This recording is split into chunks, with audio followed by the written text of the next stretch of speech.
আমি সকলোৱে জানো আজিৰ পৰা অলপ দিনৰ আগতে পাকিস্তানৰ পৰা সন্ত্ৰাসবাদী আহি আমাৰ ভাৰতবৰ্ষৰ পেহেলগামত 26 জন নিৰীহ ব্যক্তিক হত্যা কৰিছিল। তাৰ প্ৰতিশোধ আমি ভাৰতীয় সৈন্যই নৰেন্দ্ৰ মোদী ডাঙৰীয়াৰ নেতৃত্বত লৈছিলোঁ।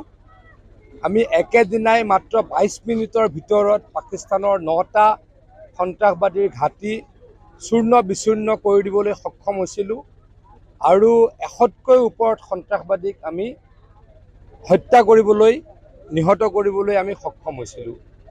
এয়া ভাৰতবৰ্ষৰ কাৰণে বৃহৎ জয় আছিল।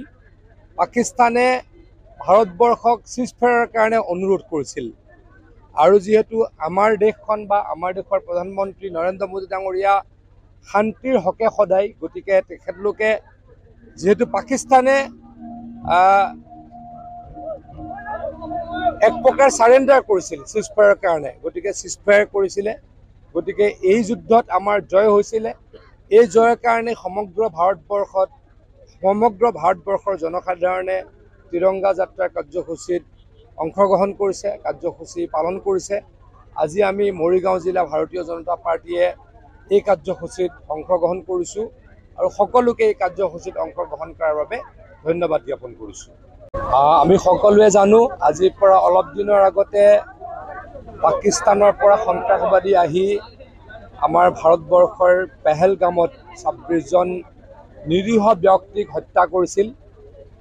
তাৰ প্ৰতিশোধ আমি ভাৰতীয় সৈন্যই নৰেন্দ্ৰ মোদী ডাঙৰীয়াৰ নেতৃত্বত লৈছিলোঁ।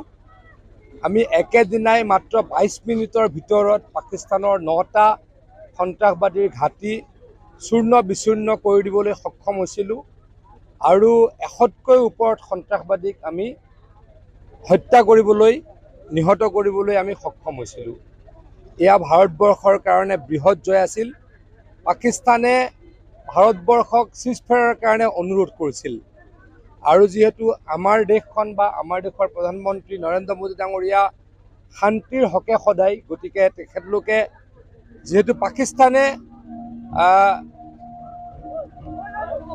এক প্ৰকাৰ সাৰেণ্ডাৰ কৰিছিল চিজফায়াৰৰ কাৰণে, গতিকে চিজফায়াৰ কৰিছিলে। গতিকে এই যুদ্ধত আমাৰ জয় হৈছিলে। এই জয়ৰ কাৰণে সমগ্ৰ ভাৰতবৰ্ষৰ জনসাধাৰণে তিৰংগা যাত্ৰাৰ কাৰ্যসূচীত অংশগ্ৰহণ কৰিছে, কাৰ্যসূচী পালন কৰিছে। আজি আমি মৰিগাঁও জিলা ভাৰতীয় জনতা পাৰ্টীয়ে এই কাৰ্যসূচীত অংশগ্ৰহণ কৰিছোঁ আৰু সকলোকে এই কাৰ্যসূচীত অংশগ্ৰহণ কৰাৰ বাবে ধন্যবাদ জ্ঞাপন কৰিছোঁ। আপুনি বিচৰা বাতৰি পাব কেৱল নিউজ 18 এপত। নিউজ 18 এপ ডাউনলোড কৰিবলৈ স্কেন কৰক এই QR কোড। গুগল প্লে ষ্টৰতো পাব এই নিউজ 18 এপ।